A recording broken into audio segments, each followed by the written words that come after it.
कतिजनालाई यो भयो ल यो कपाल माथि आउँदै आउँदै भयो देख्नु भएको छ सिधा लिएँ मैले यता हेर्नु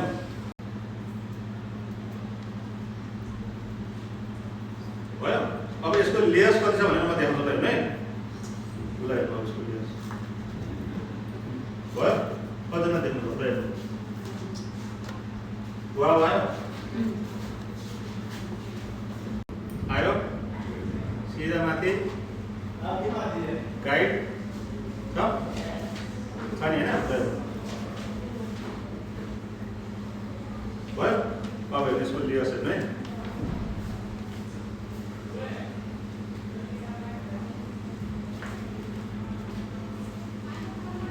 राम्रो छ धेरै दुःख भयो यो जम्मा जब मैले उहाँको लेन्थ कति पनि घटाउने हैन यो लेयर्स यहाँसम्म आइपुगेको छ सेम सेक्सन हेर्दा सीधा लिए हाई टेंशन ले माथि लिए सीधा माथि लिएर गएर गाइड दिनुभयो गाइड यहाँदेखि यहाँसम्म अब यसलाई भयो अब यदि मलाई मैले यसलाई छोड्यो भने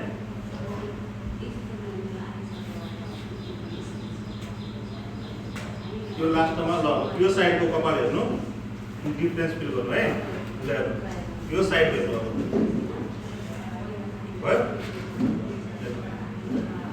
अनि यो साइड भोल्युम यहाँ जति देख्नुहुन्छ यहाँ पनि त्यति नै देख्नुहुन्छ तर यसमा लेयर्स पनि एडेड भयो भोल्युम पनि सेम छ तलको लेन्थ पनि घटेन बाक्लो पनि भयो प्लस हेर्नु यो रेसमा हजुरले कति फरक पाउनुभयो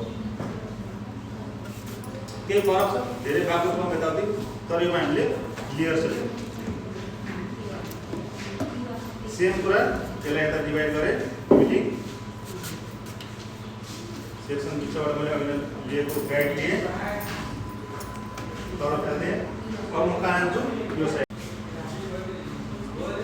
सीधा लिएँ ल हेर्नु यो बिचको पार्ट सीधा छ नि अनि सीधा सीधा सीधा गएँ गाइड लिएँ अब मैले यसलाई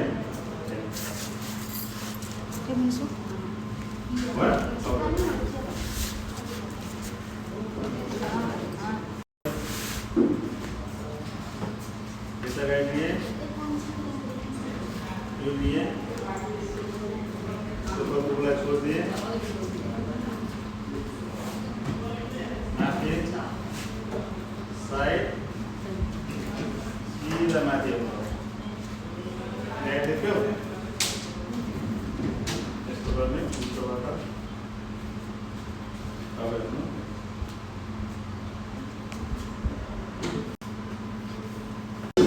अगाडि चाहिँ पिभटिङ नै छ यसमा त्यो प्लास्टिक कति देखायो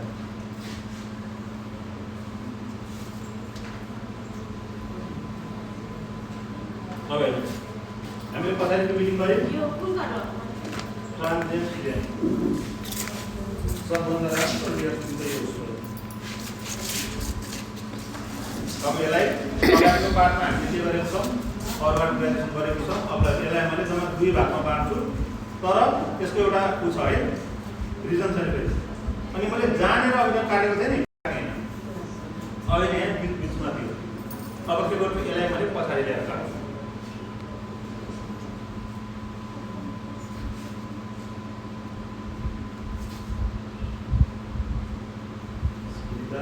यदि यहाँनिर गाइड देखिन भने कहिले यहाँनिर थोरै बलिदा पर्न भन्दा खिड्की गर्नु सीधा माथि ल्याउने यहाँ जाने काँसमा जान्छ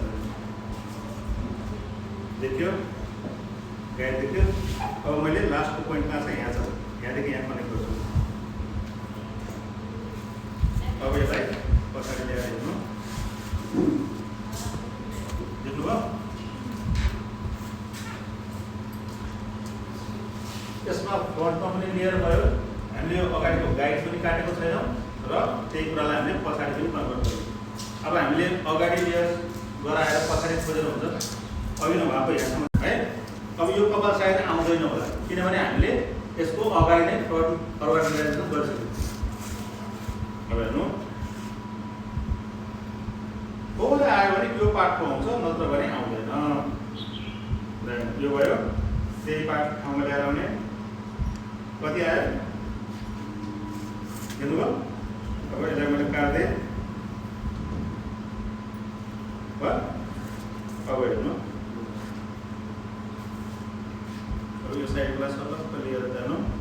अब हेर्नु जति मैले उता गरेको छु त्यति मैले यता गर्नुपर्ने पछाडि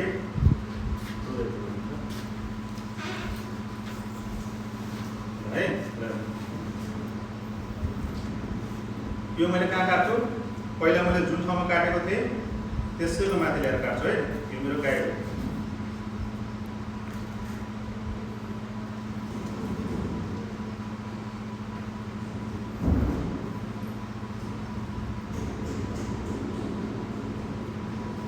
सीधा मेरो यो लाइन चाहिँ सीधा हुनु पर्यो है। अरू मलाई थाहा छैन किनभने मेरो पोइन्ट यही हो नि त। उतै हेर्नु फोटो मेरो कर्नर पोइन्ट कहाँ छ।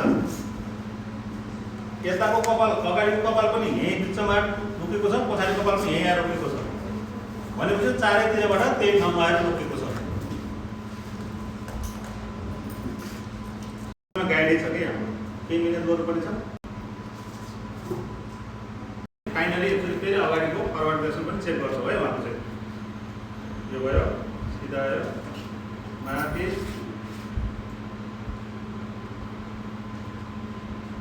यो कपाल छुट्यो भन्नेमा टेन्सन लिनु पर्दैन है। कतिपय हुन्छ नि यो ग्राफिक भनिन्छ, यो कपाल छुट्यो भन्दा किन पर्छ भन्ने छैन। देख्नु हामीले काट्ने कपाल यहाँ छ।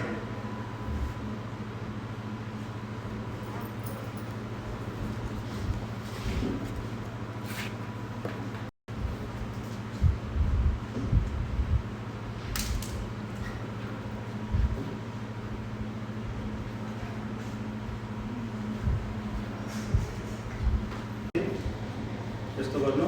यसलाई हजुरले ट्विस्ट गर्दा पनि हुन्छ, जसरी काट्दा पनि हुन्छ। घुमाएर काटे पनि भयो। अझ धेरै लेयर्स आउँछ यसमा, किनभने हामीले त्यत्रो कपालमा लेयर्स दिइसकेका छौँ।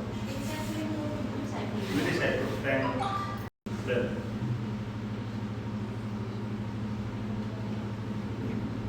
यो भएन। तर अब गर्दाखेरि कपाल चाहिँ आएको हुन्छ कि। देख्नु भने यसले धेरै पातलो गर्ने कुनै पनि कुरा हतार्छ। यो ब्लेड तपाईँले यस्तो गरेर पनि काट्यो, थोरै काट्यो, थोरै काटेर देखाउनु न। यति त काट्न सक्नुहुन्छ नि त। हजुर कति कति स्मुथ छ, यो कति स्मुथ छ भनेर ट्राई गर्नु। यहाँ काट्नु, कुनै पनि यो काट्नु, तेर्सो काट्ने हामी जहिले पनि यसरी काट्नु। यसरी काट्नु, यसरी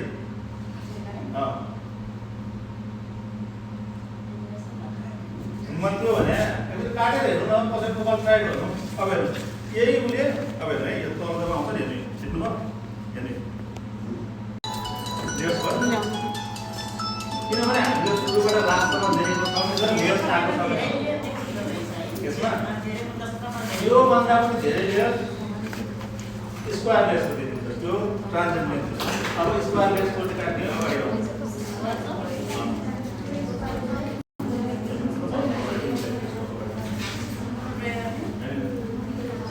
चाहिएको पनि धेरै उपायहरू छन्, तर उहाँको कपाल पातलो हुँदै जान्छ।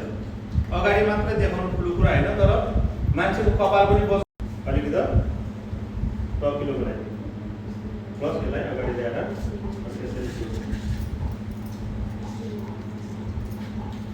अब यो कपाल हेर्नु। हजुरले भन्नुहुन्छ नि होइन, यो कपाल किन अगाडि आउन भने यो कपाल अगाडि आउँदै आउँदैन, कहिले पनि आउँदैन। यो कपाल योभन्दा जहिले पनि छोटै हुन्छ क्या। मान्छेले यो कपाल चाहिँ किन बिगार्दैन भने यो कपाल चाहिँ हामीले किन बिगार्दैन लगाउनु, जबकि यो पछाडिको एकदम बाक्लो पनि देखाइरहेको होइन।